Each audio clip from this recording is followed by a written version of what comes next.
Jonathan used to be the reason our entire school functioned as one big group instead of 100 separate cliques. The quarterback who somehow got the Discord kids talking to cheerleaders. The guy who bridged every social gap in the building without even trying. Then, the summer before junior year, a drunk driver killed both his parents on their way back from a college tour. He came back to school 60 pounds lighter, hollow-eyed, silent, having quit football and pushed his girlfriend Sarah away for her own good. He moved in with his grandmother, whose dementia meant she forgot his name daily. The kid who never stopped talking hadn't said a word in 2 months. Without him holding it together, all those friend groups he'd built started fracturing. He ate alone in empty classrooms, flinched at slammed lockers. That's when the cruelty started, a school shooter bingo game mocking his silence, a group chat repurposed into a coven watch, a nickname some of them used truly, captions guessing when he'd snap. Even I started sitting where I could see his hands, but I kept eating lunch with him anyway, because that's what friends do. The week before Thanksgiving, everything collapsed at once. His grandmother had a stroke and died alone while he sat in chemistry class. The next day, a group of guys cornered him in the parking lot making finger gun gestures, loud enough for teachers to hear and do nothing. That night, someone leaked his address online with a warning to stay armed. His house got egged, windows broken, killer spray painted across the garage. Neighbors called the police on him, standing in his own yard. The following morning brought fake wanted posters in every bathroom. During second period, someone pulled the fire alarm and screamed that Jonathan had a gun. The stampede that followed left kids trampled and Jonathan filmed standing there with empty, raised hands. By lunch, someone had called in a false active shooter report. SWAT arrived. He was slammed to the ground, held at gunpoint, zip-tied in front of a filming crowd. They found nothing. The principal made him apologize to the school for causing panic. After that, total isolation. Teachers moved his seat. Students refused to partner with him. Parents threatened lawsuit. The cafeteria emptying whenever he walked in. He stopped coming to school. 10 days later, unable to reach him, I drove to his house at night and found him in the basement playing video games with a loaded gun sitting on the coffee table beside 2 boxes of ammunition and our junior yearbook. 31 faces circled in red. He said he'd been waiting for me, laughing in a way that didn't sound like him at all. Casual, detached, wrong. He showed me security footage. A group of guys, including the ringleader Brad, breaking into his house days earlier, trashing his parents' bedroom, spray painting killer across their wedding photo, stealing his father's watch and mother's jewelry. Police had called it kids being kids. He scrolled through hundreds more screenshots, death threats, stalking footage, chants of shooter,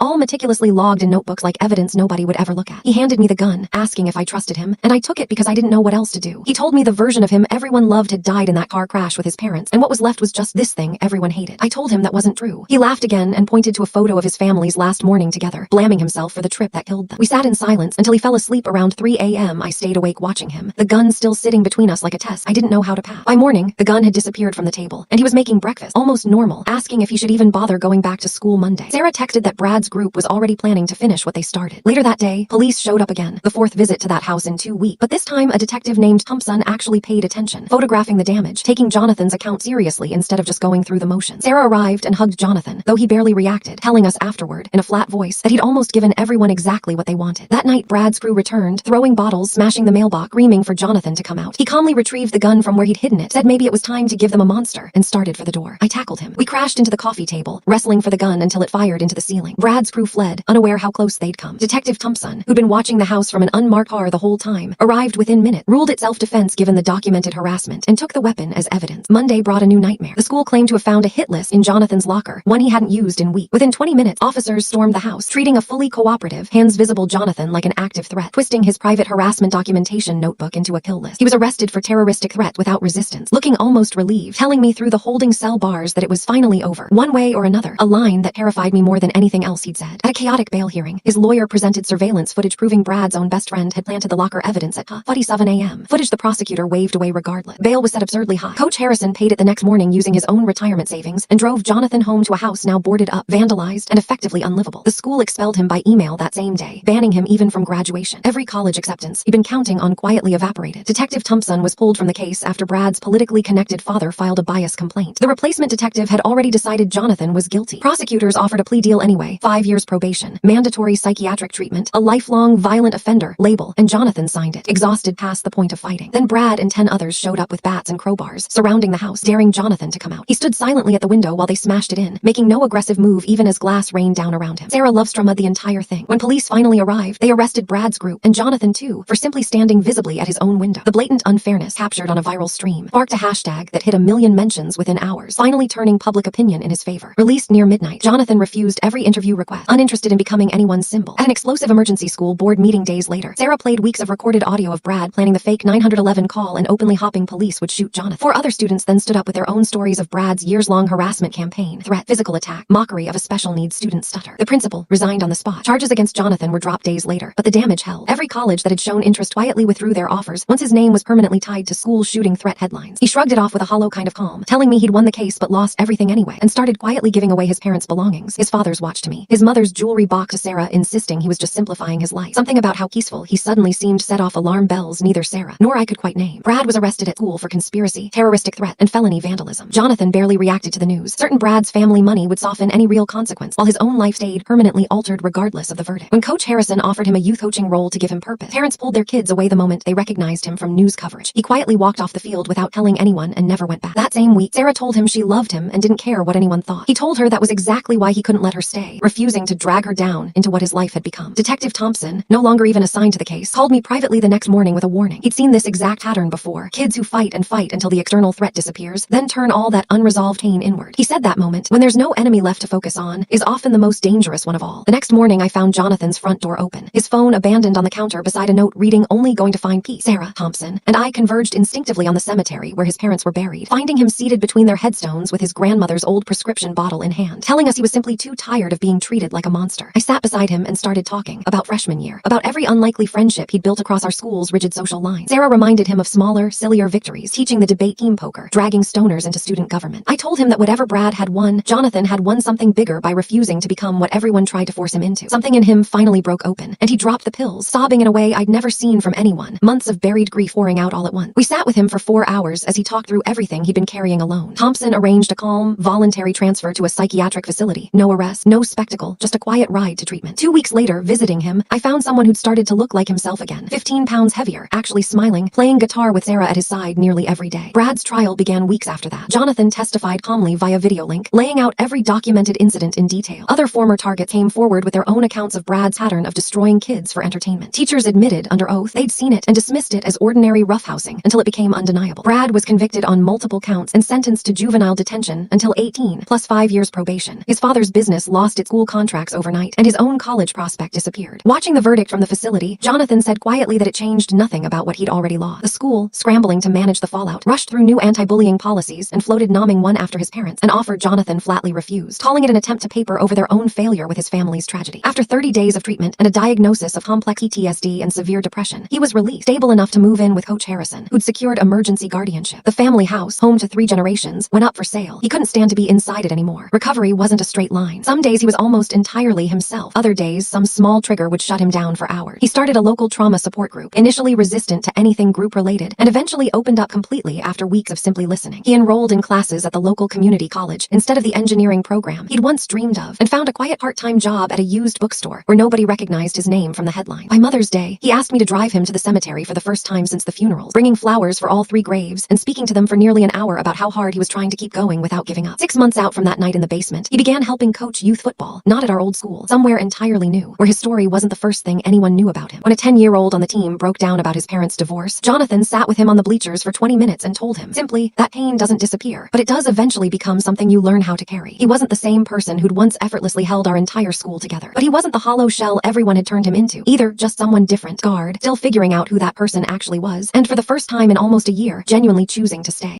Like and subscribe for more videos like these. Thanks for watching.